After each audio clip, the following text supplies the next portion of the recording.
Hey, this is John Carlos, and I'm here with a look at the Toys R Us exclusive Marvel Legends Infinite Series 3-pack of Agent Phil Coulson, Nick Fury, and Maria Hill. Going for a closer look so you can just see the little character photographs on the back. And if you care about reading the little spiels on the back, there you go, in 4 different languages.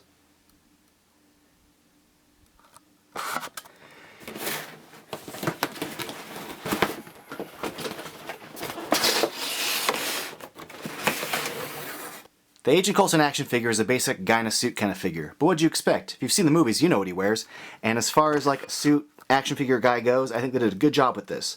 There are nice wrinkles in the quote-unquote fabric of his pants and his coat. The coat has, you know, some good sculpting to it, especially like the way it hangs and the way the little fabric wrinkles, especially these little tiny wrinkles going up the seam of the middle of his back. Also, the interior of his shirt, which you don't even really see with the coat, has little wrinkles to it. I think the tie is well painted. Even the belt buckle's got a good paint job on it. The articulation's pretty decent. You know, he's got the double knee joint, which I like. Ball hinged, at the legs. There's a mid thigh cut. Double elbow joints. Ball hinged shoulder with the swivel at the bicep. Swivel wrists with a little hinge that goes in and out. The joints are a little tight on the left, but the right one's good. The only thing that's noteworthy is that his shoes have the hinge and the swivel to them, but the top of the pants really cuts off the range of motion of the shoe considerably. So to kind of get him to stand right, you really have to play with his knees and his hips.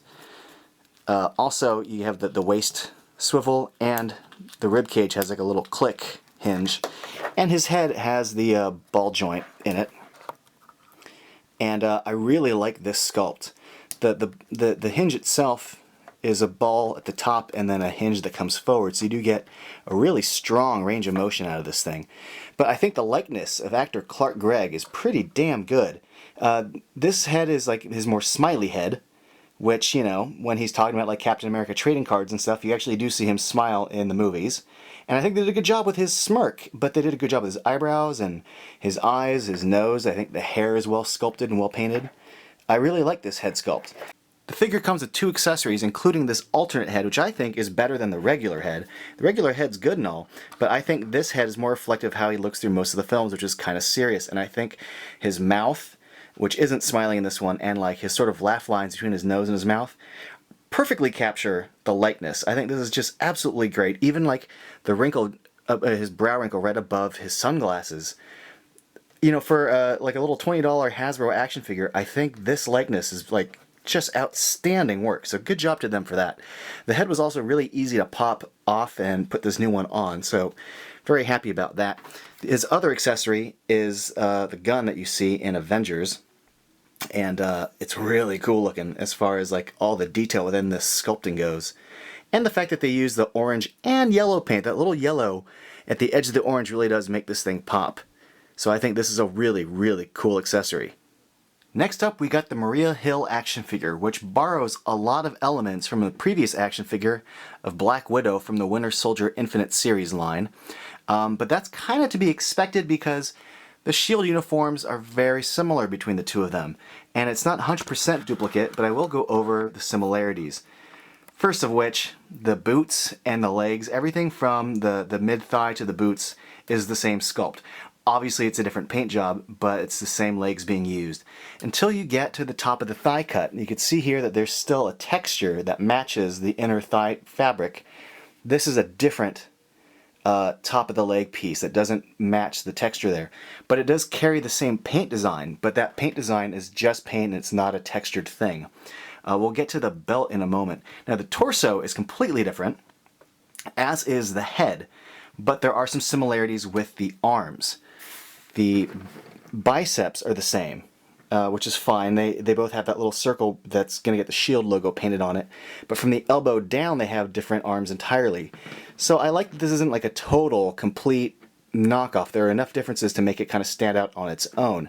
One of the things that irked me about the Black Widow figure when it first came out was that the holsters, I think it's cool that the guns were glued to the side of the hip, but I didn't like that they connected, because when you moved her legs around, you saw the top of these things not connected to the belt, and I thought that looked stupid. This figure, they've actually connected the gun holster to the actual belt. and I thought that might be limiting, but it's actually got a pretty strong range of motion. It's a little bit tighter on this side, but I think it looks much better this way. Now, as far as the actual details of this figure goes, I think the sculpt of all the new elements are really, really cool. I like her outfit, and I like the little kind of zipper right there in the middle. They did a good job with her collar, the darker section on the sides, the little wrinkling on the back. I like the way the belt hangs on her. It's actually kind of a loose element that can move up and down a little bit. The guns themselves look pretty good. They're a little warped on the side, but that's alright. I think the belt itself looks really good. And then here you can just see the legs. And see the same articulation that you see with a lot of these figures. Double knee joint, the ankle joint that's got its own little swivel to it, which I really appreciate. There is no boot cut for this, but there is a mid-thigh cut. The waist doesn't turn, but you do have like this ball joint right underneath her breast. You've also got a ball hinge shoulder. There is no bicep cut to it. I guess her arms are really small. I didn't want to separate that sculpt by cutting into it. There is a single elbow joint, but it does have a ball swivel to it. And her wrists have a ball hinge with a little swivel cut into the left and right, side to side motion of them. And her head is ball jointed. There is no secondary hinge like some of the other figures where it can lean forward and back, but it does have a good range of motion to it.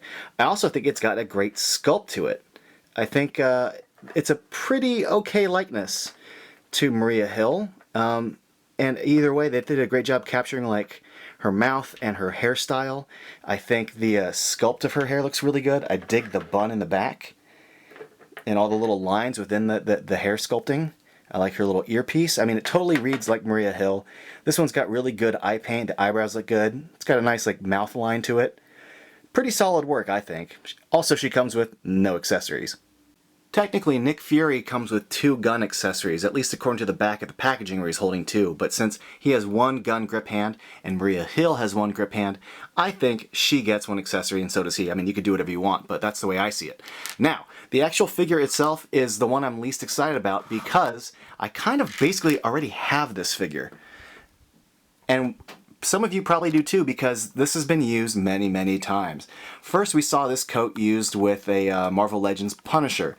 Then it was reused for the Nick Fury, Ultimate Nick Fury 2-pack with Captain America, which was this, legs, the coat, the arms, everything. It just had a different shirt. Then for the Captain America 6-inch, the first Avenger wave, they brought this figure back but made him like a turtleneck and used the Sam Jackson head. So they just recycled it again for this Avengers 3-pack. And I think they've even used it again for Red Skull. So this figure sees a lot of action with just different heads or like slightly different paint jobs. And unlike some of the other ones where they tweak a shirt or, put Red Skull's head on it, this is essentially the same exact figure. It's just, his turtleneck is now like a darker black instead of a gray. And his left hand is not a gun hand, it's like a grippy hand, which I might be mistaken. I think that might come from the Red Skull figure. I'm not sure.